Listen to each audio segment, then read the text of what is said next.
참 좋으신 하나님 아버지, 은혜를 진실로 감사드립니다. 하나님께서 허락하시는 귀한 주일날 주님의 전에 나와 예배합니다. 하나님, 우리의 예배를 받아 주시옵소서. 하나님의 말씀을 함께 나누고자 하오니 특별히 이 시간에 말씀을 선포하는 자나 듣는 자나 동일하게 하나님의 음성에 귀를 기울이고 또한 하나님의 말씀에 따라 살겠노라라고 결단하는 귀한 시간 될 수 있도록 도와주시옵소서. 하나님의 말씀대로 살고자 몸부림칠 때 하나님의 말씀이 더욱더 깨닫게 하시고 기억나게 하시는 성령님의 은혜가 넘쳐나기를 간절히 구하오며 살아계셔 역사하시는 예수님의 이름으로 기도드리옵나이다. 아멘. 한 주간 잘 지내고 계십니까? 우리 지난주에도 그렇게 함께 나누었었는데요.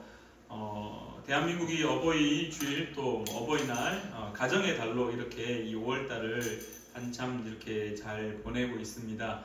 아마 가족끼리 함께 식사도 하시고 함께 나들이도 가시고 또 요즘 날이 너무 좋아서 미세먼지도 많이 없고 해서 야외 활동하기에도 참 좋은 시절인 것 같습니다. 한 가지 질문해 보고자 합니다. 여러분들 효도는 언제 하는 걸까요? 효도는 언제 하는 거겠습니까? 우리 또 오늘 푸른나무 교회 성도님들이 이렇게 또 나이대가 조금 있으신 분들이 또 있으셔서 효도는 이제 받을 나이가 되신 분들이 이제 많으신데요. 그래도 효도는 언제 하는 거일까요? 효도는 언제 하는 걸까요? 우리 다민이가 매일 그러는데, 네, 효도는 지금 하는 겁니다. 지금 하는 거 맞는데, 근데 여러분들 한 가지 조금 더 또 다른 질문을 한 가지 해볼 텐데요. 자녀의 효도를 받으신 적이 있으신가요? 자녀의 효도를 받으신 적이 있으신가요? 우리 이제 아직 우리 경민 형제는 아직 총각이고 우리 건모 형제도 총각이라서 자녀가 없지만은 나중에 결혼해서 자녀가 나중에 생길 텐데 어쨌든 우리 어린 은준이, 우리 어린 다민이 이렇게 우리 자녀가 있는 분들 언제 그 자녀에게 효도를 받았던 것 같습니까? 최근에 효도 받은 것이 기억나시나요? 우리 대한민국에 사는 젊은 청년들 결혼해서 이제 부모님을 이렇게 모시고 살거나 부모님을 두고 이렇게 함께 살아가고 있는 사람들이 효도의 개념을 좀 어떻게 봐야 될까요?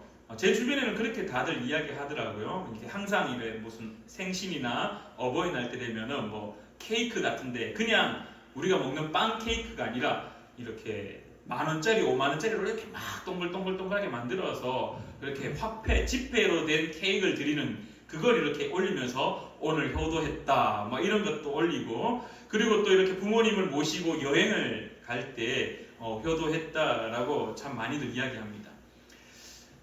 그렇게 볼 때 전 참 불효자인 것 같습니다. 어쨌든 이렇게 돈으로 뭔가를 부모님께 기쁨을 드려야 된다라고 많은 사람들이 생각을 합니다. 근데 여러분들 한번 생각해 보시면요. 가장 크게 웃었을 때가 언제였느냐? 자녀 때문에 가장 크게 웃었을 때, 자녀 때문에 정말 세상의 모든 근심이 다 사라지고 그냥 마냥 행복했을 때가 언제였느냐라고 질문해 본다라면은 그 시절이 자녀에게 있어서 가장 크게 효도를 받았던 시절이었을 겁니다. 그래서 언제냐라고 질문한다라면은 바로 태어났을 때였을 겁니다. 여러분들 어떻습니까? 결혼을 하고 사랑의 결실로 한 아이가 태어났을 때 그 아이를 보자마자 여러분의 얼굴 혹시 기억이 나십니까? 우리가 또 이제 연세가 있으신 분들은 자신의 자녀뿐만 아니라 손자, 손녀를 봤을 때 그때 그 얼굴을 혹시 본인의 얼굴을 기억하십니까? 제 기억 속에 다민이가 태어났던 날은요 그냥 입이 귀에 걸려 있었습니다. 그래서 그 병원의 의사도 그리고 아직도 기억나는 게 우리 류건사님, 저의 장모님이 저한테 얘기하셨던 그렇게 좋으냐라고 말씀하셨던 거. 그냥 입에 귀에 걸려가지고 그냥 뭐 실없는 사람처럼 하루 종일 이렇게 다녔었습니다. 근데 그 시절뿐만 아니라 우리가 또 한 번 더 잘 생각해 보시면요, 자녀가 그 엄마의 젖을 먹고 나서 트럼했을 때, 처음으로 트럼했을 때, 그냥 자꾸 제가 이제 저희 아들 이야기를 해서 좀 민망하기도 하고 좀 그렇지만요, 저희 이제 처음 신혼집이 투룸이었습니다. 투룸이 있었는데 저희가 이제 다민이를 이제 젖을 먹이고 이제 그 분유를 먹게 한 다음에 이렇게 이제 토닥토닥하죠. 트럼을 하라고 이렇게 토닥토닥 해주는데, 제가 이제 저쪽 다른 방에 있었고 다민이하고 경은이는 이렇게 안방에서 이렇게 먹이고 막 토닥토닥 하는데, 갑자기 뭔가 용치를 끄 하는 소리가 들리는 겁니다. 아니 이거 분명히 이거는 어른의 트럼이라고 생각하고, 저는 이제 아무리 그래도 애 낳았다고 이제 벌써 뭐 다 내려놨네, 저희 아내의 트럼 소리인 줄 알고, 아이고 참 애 낳았다고 이제 뭐 다 끝났나, 그런데 알고 보니 깎는 아기였던 그 다민이가 엄마의 품에 안겨서 이렇게 토닥토닥 트럼하라고 토닥토닥 하는데, 갑자기 꾹 하는 소리가 다른 방에까지 들려와서 이게 무슨 소리냐고 제가 뛰쳐나왔던, 그러면서 다민이의 트럼이라는 소리를 듣고 그때도 실없이 허허허허 웃었습니다. 심지어 다민이가 눈동을 봐도 허허허허 웃었고요. 다민이 기저귀 갈아주다가 다민이의 오줌이 쭉 발사했는데 그게 얼굴에 맞고 입에 들어가는데도 허허허허 웃고요. 다민이를 막 이렇게 뭐라고 해야 될까요? 막 비행기 태워준다 그러죠. 위에서 막 가는데 다민이가 좋다고 막 웃는데 침이 쭉 떨어지는데 그 침을 제가 받아 먹이면서도 허허허허 웃고. 여러분들이 자녀를 키웠을 때 그때를 다시 한번 기억해 보신다면요, 아마 그 시절에는 물론 이제 열심히 생활을 해야 되고 열심히 가정을 위하여서 돈을 벌러 나갔어야만 되었고 열심히 삶의 전투와 같은 그런 일상을 보냈지만, 그러나 그 아이의 그 한 번의 웃음, 그 아이의 한 번의 그 어떤 행동들, 그 첫 번째 그 뒤집기 했던 때를 여러분들 기억하십니까? 저는 참 안타깝게도 다민이의 첫 번째 뒤집기를 못 봤습니다. 제 기억에 제가 금요 기도회 인도하러 교회를 가야 돼서 그 뒤집기 하는 걸 못 봤습니다. 그리고 난 이후에 와서 오빠 오늘 다민이가 뒤집었어. 그래 다민이가 뒤집기 이렇게 처음 누워있다가 앞으로 이렇게 팍 엎어지고, 그리고 나서 첫 걸음 아장아장 떼가지고 손잡고 걷다가 손을 놓고 이제 처음으로 한 걸음 탁 내딛다가 풀쭉 주저앉는 모습, 근데 그 모습에도 또 다민이 잘한다 했던, 주변의 사람들이 그렇게 이야기하더라고요. 나중에 시근이 들고 직장 생활을 하면서 부모님에게 모시고 여행을 가고 맛있는 걸 사드리고 용돈을 드리는 것, 그것도 물론 효도의 하나의 방법이지만 아기 때 이미 지 할 거 다 했다. 아기 때 이미 부모에게 가장 큰 기쁨을 주었다. 아기 때 이미 그 녀석은 효도할 거 다 했다. 여러분들 생각은 어떻습니까? 아마 그 시절을 다시 한번 기억해 보신다라면 너무나 기쁨의 시간이었을 겁니다. 너무나 행복의 시간이었을 겁니다. 그러면서 이제 점차 성장할 때 참 가슴 아프게도 이 험한 세상, 이렇게 어린 꼬맹이가 어떻게 살아갈 수 있을까? 아마 우리 이재현 집사님도 우리 은준이 보면서 그런 생각할 겁니다. 이 험한 세상, 저 아이가 잘 자랄 수 있을까? 신앙이 흔들리지 아니하고 잘 성장할 수 있을까? 저희도 다민이를 보면서 학교에서 이야기를 들으면 이제 학교에 이제 6학년이니까 뭔가 서로 이제 땅 같은 것도 막 들려오고 있고, 학교에서 서로 싸우는 이야기도 들려오고 있고, 중학생, 고등학생 시절이 되면은 뉴스를 통해서 여러분들이 접하듯이 참 무서운 시대입니다. 참 힘든 시대이고 어려운 세상입니다. 과연 잘 살아갈 수 있을까라는 물음표. 대신해 줄 수는 없지만은 그냥 걱정밖에 할 수 없는 우리의 한계성과 현실성. 어쨌든 우리의 아이를 바라보면서 큰 기쁨을 누리고 그 큰 기쁨이 우리에게는 효도가 되었으며 또한 앞으로 살아갈 것에 대한 기대감도 있지만 걱정도 가지고 살아가고 있다라는 것이 우리의 자녀를 키우는 현 주소입니다. 근데 이러한 기쁨과 이러한 고민들 거리는요, 세상의 사람들도 다 동일하게 하고 있습니다.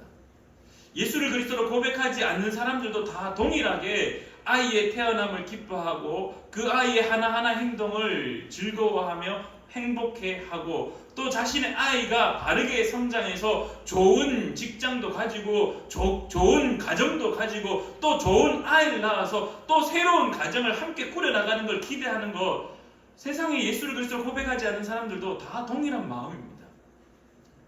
그렇다면 오늘 우리의 이 가정의 달에, 이 오늘 어버이 주일에 오늘 우리의 고민거리는 과연 무엇이 되어야 되느냐라는 질문이 가장 큰 화두입니다.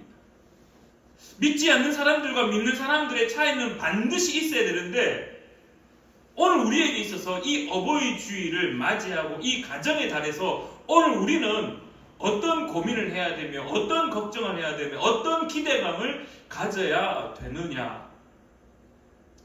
반드시 믿는 이는 믿지 않는 사람들과의 차이점이 있어야 된다고 저는 생각합니다. 그래서 오늘 잠언에서 이 잠언 저자는 오늘 우리에게 이렇게 이야기합니다. 마땅히 행할 길을 아이에게 가르치라. 그리하면 늙어도 그것을 떠나지 아니하리라.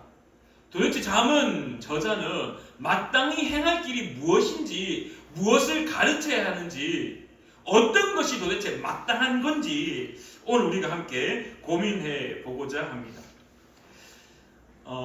유대인들은 신앙의 교육이 참 철저합니다. 신앙의 교육이 정말 철저합니다. 언제부터 유대인들이 이 신앙의 교육을 철저하게 했느냐라고 우리가 한번 고민해보고 바라본다면요, 바로 이 출애굽의 사건입니다. 하나님이 아브라함을 택하여서 자신의 백성으로 하나님의 나라의 그 백성으로 삼겠노라고 약속하셨던 그 이후 많은 시간이 지나서 결국 하나님께서는 출애굽시키면서 새로운 이스라엘, 새로운 하나님의 백성에 대한 이 가르침, 이것을 새롭게 가르치게 되고 출발점으로 삼게 됩니다.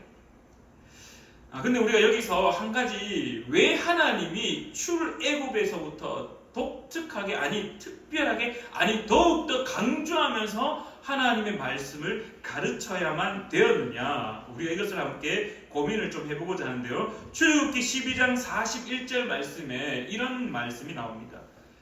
430년이 끝나는 날에 출애굽했다라고 성경 말합니다. 430년이 끝나는 그날에 하나님의 자녀들이, 하나님의 백성들이 출애굽, 새로운 출발을 하였다라고 성경은 말하고 있습니다. 근데 여러분들 잘 한번 생각해 보십시오. 지난 금요 기도회 때도 그렇게 말씀을 함께 고민하고 나누었었는데요. 400년이라는 시간은요, 짧은 시간이 아닙니다. 한 세대가 우리는 주로 100년이라고 이야기합니다. 사람이 태어나서 죽을 때까지의 그 한 세대를 이제 보통 100년의 시간을 가집니다. 그러면 400년이라는 것은요, 한 세대가 아니라 4세대가 지나는 시절입니다. 여러분들 조선이 혹시 몇 년 동안 이렇게 지내왔는지 아시나요? 조선왕조 몇 년이죠? 500년. 500년이 지나면서 고려 후기 말기부터 새롭게 이 조선의 말기 시절의 삶의 모습은 역변해버립니다. 막 삶의 환경들이 막 변하기 시작합니다. 근데 여러분들 금요일에도 그렇게 말씀 나누었잖아요. 지금 20년 만에 여러분들의 삶의 모습들이 얼마나 많이 바뀌었는지 여러분들 삶을 통해서 확연히 느낄 겁니다. 이스라엘 백성들은 이 400년의 기간 동안 확연히 바뀌었습니다. 처음에 누구를 통하여서 애굽 땅에 들어가게 됩니까? 요셉을 통하여서 그의 가정들이 애굽 땅으로 들어가게 됩니다. 고센 땅에 정착하게 되고 그 땅에서 여전히 아브라함의 하나님, 이삭의 하나님, 야곱의 하나님의 이 하나님을 향하여 엎드리고 예배해드리는 그러한 삶을 고센 땅에서 살기 시작합니다. 그러나 이 400년의 시간 동안 누구에게 삶을 이제 의지할 수밖에 없는 환경이 조성되냐 하면은 이집트, 애굽의 이 왕들에게 의지할 수밖에 없는 환경이 조성되기 시작합니다. 그래서 애굽은 이 이스라엘 백성이 많이 이렇게 사람들이 뭐라고 해야 될까요? 인원수가 자꾸 늘어남에 따라서 이 애굽의 왕은요, 이 이스라엘 백성들을 노예로 삼기 시작합니다. 그러면서 그 노예로 삼았다라는 것은 단순히 생활의 패턴, 단순히 생활의 양식, 단순히 직장어, 직업 하는 일만 노예로 삼는 것이 아니라 그들의 가지고 있었던 그 문화를 싹 다 주입시켰다. 여러분들 혹시 다니엘 기억하십니까? 다니엘서 1장 8절에 뜻을 정하였다라고 이야기할 때 그 다니엘이 그 바벨론 포로로 잡혀갔을 때 어떻게 했냐면 갈대아 땅에 학문을 다 배웠다라고 이야기합니다. 뭐 수학을 배웠겠습니까? 뭐 과학을 배웠겠습니까? 그들이 배웠던 갈대의 학문은요, 그들이 점성술, 그들이 신에게 제사 드리는 방법들, 그들의 신에게 어떻게 해야지 복을 받는지 그러한 것들을 다니엘이 다 배웠다는 겁니다. 이스라엘 백성은 역시 이집트의 종로를 타면서 400년, 약 오늘 출애굽기 12장 41절에는 430년이라는 그 기간 가운데 이스라엘 백성들은 애굽 땅에서 결국 애굽의 문화를 받아들일 수밖에 없었고, 결국 하나님도 그 여러 신들 중에 하나의 신이었다라는 겁니다. 물론 그 중에는 여호와 하나님만을 섬기는 사람들도 있었겠죠. 그러나 그 생활의 환경 속에 애굽의 노예로서 살려면은 어쩔 수 없이 그들의 문화를 받아들였는데 무려 400년이라는 시간이 지났기 때문에 그들은 자연스럽게 나일강의 신이라든지, 자연스럽게 풍요의 신이라든지, 자연스럽게 태양의 신이라든지 그러한 신들 앞에 엎드리는 것이 그냥 익숙되어져 버렸다는 겁니다. 자, 그래서 우리가 함께 지난 금요일도 나누었듯이 이 출애굽의 가장 큰 관심사는요, 하나님이 이스라엘 백성들을 구출하는 것도 가장 큰 역사의 한 모습이지만은 가장 큰 키포인트는 하나님이 누구인지 스스로 계시하는 말씀입니다. 내가 너희들을 이렇게 사랑하고 내가 너희들을 이렇게 택하였고 너는 나의 백성이라는 것을 그 출애굽 사건 하나를 통하여서 무너져버렸던 여호와 하나님만을 바라보던 그 신앙의 모습들을 싹 다 갈아엎는 것이 출애굽의 사건이라는 겁니다. 그래서 이 출애굽한 이스라엘 백성들에게 여호와 하나님만을 섬겨야 된다는 그 신관이 이스라엘 백성들에게 필요했고, 그 신관을 계속해서 하나님은 광야의 그 사건 속에서 나타내셨다는 겁니다. 하나님이 직접 나는 이런 분이다, 나는 이런 신이다, 나는 이런 하나님이다, 나는 이런 너희들의 하나님이다라는 것을 계속해서 드러내고 계셨다는 겁니다. 그러면서 우리가 이 유대인의 신앙 교육이 어떻게 이루어지냐면 가장 큰 기본이었던 신명기서의 말씀이 등장하게 됩니다. 여러분들 잘 알고 있듯이 신명기는요, 모세가 이스라엘 백성들에게 이제 가나안 땅에 들어가면은 어떻게 살아야 된다는 것을 가르치는 메시지입니다. 그 중에 이런 말씀들이 있습니다. 신명기 4장 9절, 그리고 신명기 6장 7절, 신명기 11장 19절, 신명기 32장 46절, 그 중에 4장 9절 말씀을 제가 읽어드리겠습니다. 오직 너는 스스로 삼가며 내 마음을 힘써 지키라. 그리하여 내가 눈으로 본 그 일을 잊어버리지 말라. 하나님이 누구인지 잊어버리지 말라.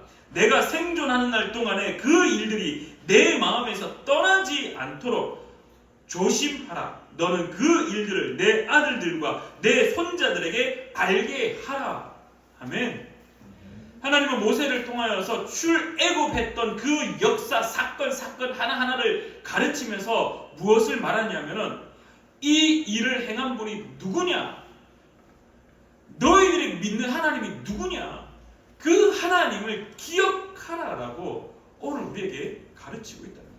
그래서 이 유대인들은요, 이 신명기의 말씀을 바탕으로 이 쉐마, 특별히 신명기 6장 4절 말씀, 이스라엘아 들으라라는 그 말씀, 쉐마의 말씀을 가지고 어떻게 자녀를 교육하냐 하면은 늘 신앙의 말씀들을 가르칩니다. 또 가르치고.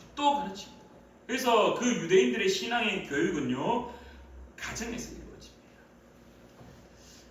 만 7세가 되면은 학교를 보냅니다. 유대인들은 만 7세가 되면 학교를 보내서 학교에서 이 교육을 받게 하는데요. 그러나 그 유대인들의 이 교육의 가장 큰 핵심은 무엇이냐면은 가정예배입니다. 가정에서 이루어지는 가르침입니다.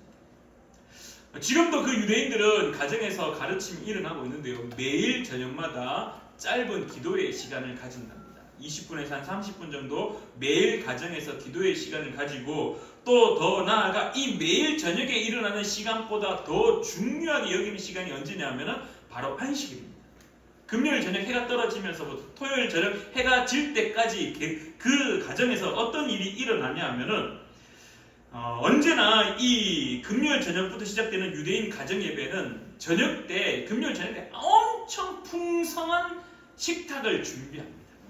맛있는 것, 일주일 중에 먹을 수 있는 것 중에 가장 맛있는 것을 준비하고 가장 풍성하게 그 가정의 식탁을 준비합니다. 그리고 어머니가 촛불을 점화하면서부터 예배가 시작됩니다. 그리고 아버지가 자녀들에게 축복합니다.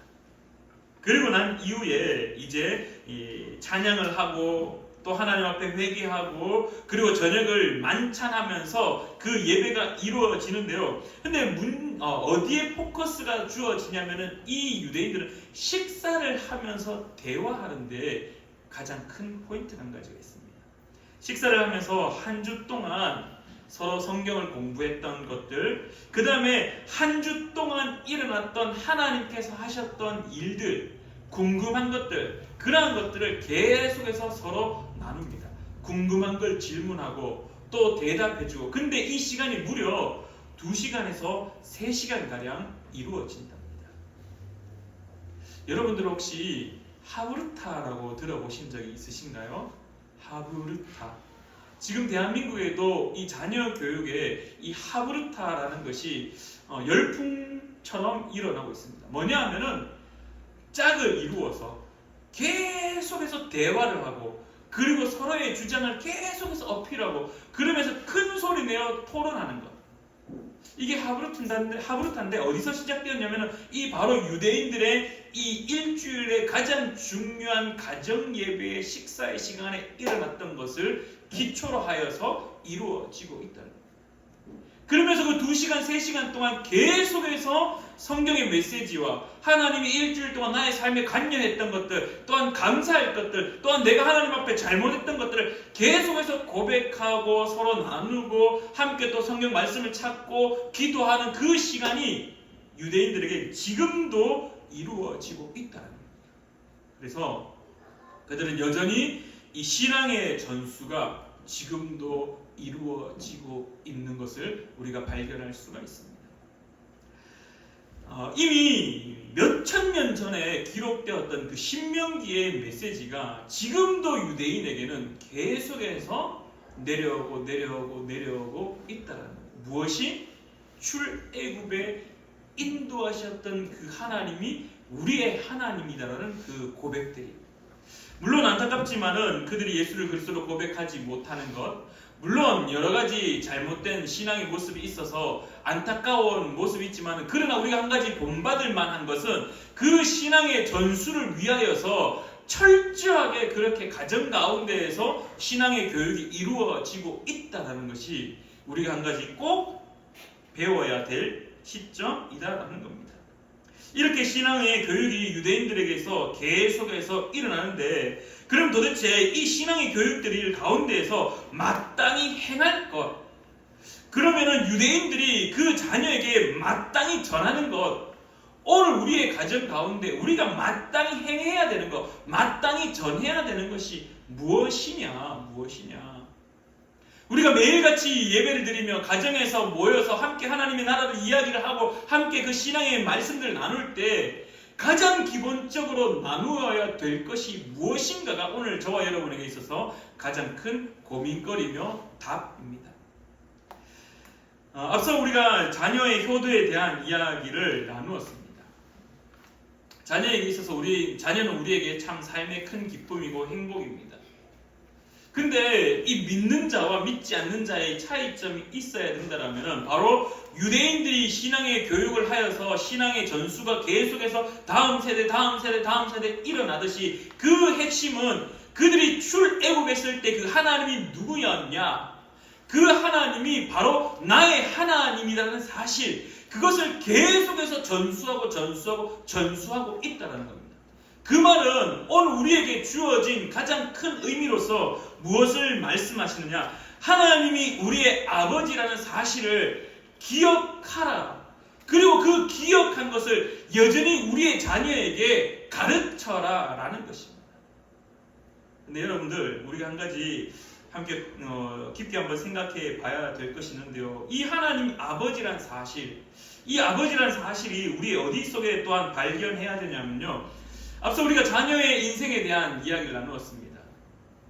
지금 참 걱정입니다. 한번 예전에 다민이가 지금 6학년 말고 그 전에 학교 생활할 때 다민이가 참 조용한 성향입니다. 그래서 말하는 것도 그렇게 많지 않고 조용하게 학교 다닙니다. 그래서 하루는 이제 이런저런 이야기하다가 제가 다민이한테 물었습니다. 다민아, 학교에 친구 누구누구랑 친해? 그러니까 아빠, 나 친구 없어. 가슴이 철렁 내려앉는 겁니다. 아빠, 나 친구 없어. 학교 가면 아무도 하고 말 안 해. 철렁 내려앉는 겁니다. 머릿속에 막 5만 가지 생각이 다 드는 겁니다. 그때가 3학년인지 4학년인지 뭐 그랬던 것 같습니다. 이제 막 머릿속에 막 5만 가지 생각이 드는데 우리 아들이 설마 학교에서 왕따를 당하는 건 아닌가? 학교에서 따돌림 당하는 건 아닌가? 저는 좀 반대 성향이거든요. 정말 막 활발하고 정말 막 친구들 막 놀지 말자 하는데 제가 가서 막 기웃기웃거리면서 놀자 하는 그런 성향이었는데 저하고는 완전 정반대 성향을 가지고 있으니까 친구 없다는 그 한마디에 그냥 저의 억장이 막 무너지는 겁니다. 어떡하지? 어떡하지? 성격을 바꿔줄 수도 없고 아빠 학교 한번 찾아갈까? 찾아가고 확 한번 막 뒤엎어줄까? 혹시 너 괴롭히는 친구 있어? 막 5만 가지 생각이 다 드는 겁니다. 여러분들도 자녀를 키우실 때 아마 그러한 마음들이 있었을 겁니다. 학교 갔다 온 자녀가 학교에 있었던 뭐 좋은 일 이야기할 때는 기쁘죠. 근데 학교에서 좀 속상한 일들을 겪었을 때 자녀가 성장하여서 공부를 하고 이제 수능을 보고 대학을 가야 되는데 합격하지 못하여서 저는 합격을 못해서 후보로 합격을 했었거든요. 한번 떨어진 적이 있었거든요. 물론 재수는 안 했지만 어쨌든 그 학교를 떨어져서 그냥 집안에 틀어박혀서 그냥 가만히 있을 때 부모님의 마음, 취업을 준비하고 있으면서 그 취업을 위해서 밤마다 고민하고 공부하고 자기 딴에는 그렇게 열심히 노력하는데 뭔가 잘 풀리지 않는 자식의 모습을 바라보는 부모의 심정. 참 안타깝게도 우리는 사람인지라 누군가의 삶을 대신해서 살아줄 수는 없습니다. 또한 안타깝게도 그 아이가 성장하면서 흘릴 수밖에 없는 그 눈물, 대신 울어준다 하지만은 그 자녀의 마음을 온전히 위로해 줄 수는 없습니다. 왜냐하면은 자녀는 자녀대로, 저는 저대로 생각과 성향과 성품이 다르기 때문입니다. 이해한다 하지만 이해되지 않는 게 참 많습니다. 저의 자식이지만 제가 담이 겨우 6학년이지만은 저 약 먹는 거 보면 아직도 화가 치밀어 오릅니다. 약 하나 먹는데 1시간 이상 걸립니다. 약 먹는데 맨날 토합니다. 근데 속에서는 막 울분이 막 나오지만은 겉으로는 그렇게 했다가는 또 다민이가 삐져가지고 아빠는 이야기 안 할 게 뻔하니까 아빠 미워! 할 게 뻔하니까 그 관계를 깨트리면 안 되니까 또 속에서는 참고 있습니다. 그래서 이해되지 않는다라고 생각을 할 때가 참 많습니다. 자식이지만 때로는 반대로 오늘 저의 고민 중에 한 가지가 저의 자녀에 대한 고민도 있지만 저의 부모에 대한 고민도 있습니다. 이제 연세가 조금씩 드니까 운전한다는 이야기 들을 때마다 걱정이 앞섭니다. 뉴스를 볼 때마다 연세 많으신 분들이 운전하다가 실수해서 사고가 나는 모습을 볼 때마다 아버지가 생각나는 겁니다. 부모님들이 생각납니다. 뭔가 선택을 해야 될 때 이런 중요한 기로점에 서 있을 때 내가 좀 도와줄 수 있었으면 참 좋겠는데 라는 그러한 마음들. 근데 자녀뿐만 아니라 부모님을 향하여서도 우리는 온전히 대신해 줄 수 없습니다. 자녀의 삶에 여러 가지 그 험난한 바람이 불 때 그 흘리는 눈물을 우리가 이해한다고 하지만 온전히 다 이해할 수 없는 우리의 모습. 부모님이 물론 저보다 더 많은 인생을 살아왔기에 더 많은 인생의 노하우를 가지고 있지만 그러나 좀 더 젊은 우리가 좀 더 빠릿빠릿한 좀 더 변화되는 이 시대의 환경 가운데 좀 더 뭔가 더 나은 것들을 선택해 줄 수 있는 그런 기로점에 섰을 때 다 해줄 수 없는 게 우리의 현실입니다. 그러나 중요한 것은요, 그 눈물을 닦아줄 수 있는 분은 오직 하나님밖에 없다라는 사실입니다. 하나님은 우리의 눈물을 닦아주시는 유일한 분입니다. 우리는 언젠가 헤어져야 하는 인간의 한계성과 인간의 유한함을 가지고 있습니다. 평생 함께하고 싶고 영원히 함께하고 싶지만 언젠가는 우리는 부모님을 떠나는 것을 봐야 되며 또한 나의 자녀를 내가 먼저 떠나야 되는 그러한 슬픔을 가지고 있습니다. 때로는 반대로 자식이 먼저 떠나는 그러한 아픔을 경험할 수도 있습니다. 그럴 때 우리는 무너질 수밖에 없습니다. 그럴 때 우리는 자녀의 눈물을, 부모의 가슴 아픔을 어떻게 해줄 수가 없습니다. 그러나 하나님은 그 모든 눈물을 닦아주시는 유일한 분이십니다. 영원히 함께 하시는 분이고 영원히 동행하시는 분이고 영원히 사랑하시는 분이고 처음부터 사랑하셨고 앞으로도 사랑하시며 지금도 여전히 사랑하시는 분, 그 하나님. 그래서 오늘 우리가 이 가정의 달에 특별히 사랑하는 여러분의 가정을 위하여서 기억해야 될 것, 우리의 인생을 책임지시는 분은 하나님이라는 사실. 그래서 그 하나님이 우리의 아버지라는 사실을 우리 가정 가운데 계속해서 선포하고 가르치고 계속해서 가르쳐야 된다는 사실입니다. 사랑하는 우리 푸른나무교회 성도님들, 가정의 달입니다. 또한 어버이 주일입니다. 가장 큰 효도가 무엇이냐? 가장 큰 자녀에게 물려줘야 될 유산이 무엇이냐 묻는다라면은 하나님이 우리의 아버지라는 사실을 가르치는 것입니다.